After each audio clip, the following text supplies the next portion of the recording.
ఈ వీడియో చూస్తుంటే మీకేమనిపిస్తుంది? మనసు బాధగా ఉంది కదా, నిజమే. వీళ్ళిద్దరిని అభిమానించిన వాళ్ళు ఎవరికైనా సరే మనసు బాధగానే ఉంటుంది, కానీ తప్పదు. కాలం ఎలా నడిపిస్తే అలా నడవడం మానవ నైజం. వీళ్ళ రాత ఎలా ఉందో తెలియదు కానీ వీళ్ళిద్దరూ కలిసి ఉంటే మాత్రం చాలా బాగుంటుందని అనిపించింది. ఇప్పటికి కూడా అనిపిస్తూనే ఉంది, కానీ అలా జరిగేందుకు ఆస్కారం మాత్రం చాలా తక్కువ. అది తలంచుకుంటేనే గుండెల్లో ఎక్కడో చిన్న బాధ. మీకు అలా ఉంది కదా, ఎందుకంటే వీళ్ళని 100 రోజులు దాటి మనం బిగ్ బాస్ లో చూసాం. ఆ స్మృతి ఇంకా అలాగే మనసులో నిండిపోయింది.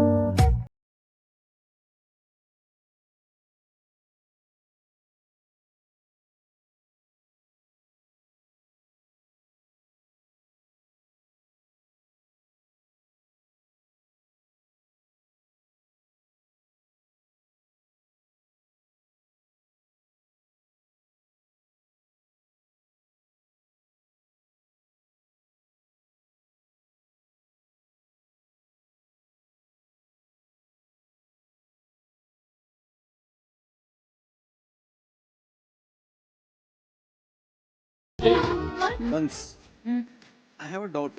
ఏంటి? So after marriage also you continue in this field? ఇది ఇప్పుడు కాదు, ఎప్పటి నుంచో తీసుకున్న డెసిషన్ నాన్న. ఎందుకంటే I want give the best and better future. ఎందుకంటే ఏది మన చేతిలో ఉండదు, ఇంకా ఉంచుదాం అనే ఒక డ్రీమ్ నాకు అంతే. ఇన్ఫ్యాక్ట్ మా బెంగళూరులో ప్రాపర్టీ కోసం మా నాన్న ఊర్లో ఉన్న పొలాన్ని అమ్మేస్తానని అన్నారు. నేను స్ట్రిక్ట్గా ఫార్మింగ్ అనేది ఎలా ఉంటుంది, తినే ఫుడ్ ఎంత వాల్యూ అనేది వాళ్ళకి నేర్పించడానికైనా హాలిడేస్ పిల్లలు తీసుకుని వెళ్ళి అక్కడ పనులు చేయించాలి. ఎంత కష్టపడితే కానీ మనకు ఫుడ్ వస్తుందని చేయించాలి, నేర్పించాలి. అన్నీ నేను డైరీలో రాస్తున్నాను. నా ఫ్యూచర్ ఇలాగే కావాలి అని, నా హస్బెండ్కి ఇలా పెట్టాలి కాబోయే వారికి.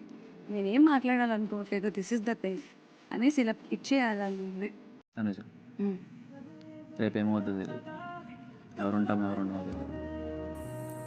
ఏదైనా సరే వెళ్ళే ముందు మాట చెప్దాం, వెయిట్ చేస్తాను. నేను హ్యాపీగా చూడాలని ఉంటుంది ఇప్పుడు. దెర్ ఇస్ ఎ ఛాన్స్ లైఫ్లోకి నీళ్ళంటే అమ్మ రావాలనుకోవడం.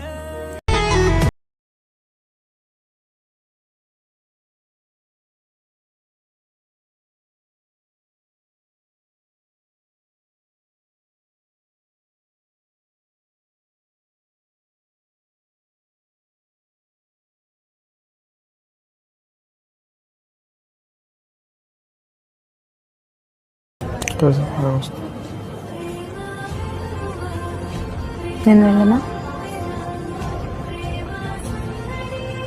వెళ్తావా? మరి మాట్లాడు.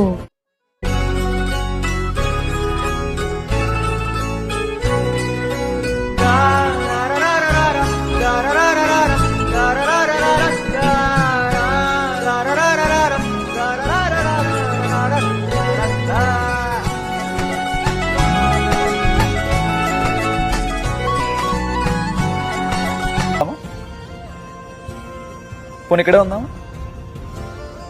సరే పోనీ నేను వెళ్ళా. వెళ్తావా? వాటర్ కావాలా? బయటకు వస్తావా?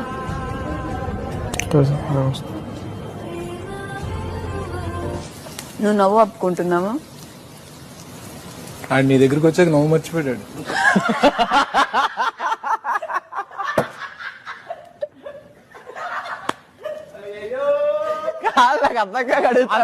నీ ఆర్డర్ గురించి వెయిట్ చేస్తాడు. నవ్వు అనగానే నవ్వుతున్నాడు. ఆపా అనగానే అంత లేదు అక్కడ, నీ కమాండ్ గురించి వెయిట్ చేస్తాడు. అంత నవ్వెందుకు వచ్చిందిరా? తక్కువ వస్తుంది కాబట్టి గట్టిగా హౌస్కి వినిపించేలాగా. అతను ఒకేసారి ఆ మాట పప్పు ఎక్కువ చెక్కు ఈరోజు అయిపోయేటట్టు చేశాడు. అబద్ధం కాబట్టి నిజమైతే నాకేందుకు ఒక కప్ చాలు కదా.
నన్ను గిల్లి వెళ్ళిపోకే మల్లెవాన జంటనల్లే బందమల్లే ఉండిపోవే వెండివాన తేనెల చినుకులు చవి చూపించి కన్నుల దాహం ఇంకా పెంచి వీళ్ళిద్దరి మధ్య మాటలు వచ్చిన సన్నివేశాలు జరిగే సంఘటనలు అవన్నీ తలంచుకుంటే మాత్రం ఒక మంచి ఫీల్ గుడ్ లవ్ స్టోరీ చూసినట్టు అనిపిస్తుంటుంది.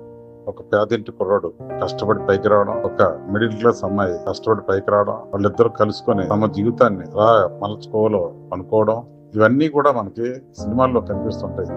అదే రీతిలో బాస్ 9 లో కూడా వీళ్ళిద్దరు జంట చాలా మంది ప్రేక్షకుల పనులు పంటగా నిలిచింది. మొదటి 2-3 వారాల్లో కళ్యాణ్ పడాలు పెద్దగా ఇంపాక్ట్ చూపించకపోయినా ఒక్కసారి తనుజ తనకు క్లోజ్ అయిన తర్వాత మాత్రం తనకి తిరిగి చూసుకోవాల్సిన అవసరం లేకుండా పోయింది. ఆఖరికి తనకి సపోర్ట్ ఇచ్చి తనకి ఒక ఇన్స్పిరేషన్ అయిన తనుజను కూడా క్రాస్ చేసి బిగ్ బాస్ విన్నర్ గా నిలిచాడు.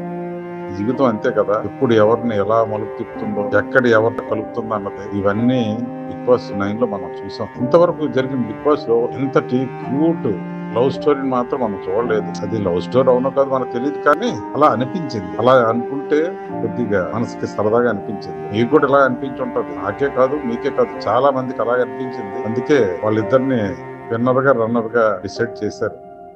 మంచి కుర్రాడు, మంచి మనసున్న అమ్మాయి కలిసి ప్రయాణం చేస్తే చూడడానికి ఎవరికైనా బాగుంటుంది. కనుక వీళ్ళ ప్రయాణం ఎక్కడితో ఆగిపోకుండా ముందు జరిగితే బాగుండు. కాలమే చెప్పాలి, మనం చేసేదేం లేదు. ఒకరి కోసం ఒకరు నిలబడిన తీరు మాత్రం అద్భుతం. కానీ కాలాన్ని అనుసరించి సాగడం ఎవరికైనా అవసరం. నా విశ్లేషణ నచ్చినట్టయితే లైక్ చేయండి, షేర్ చేయండి, సబ్స్క్రైబ్ చేయండి. My media me Janardhan.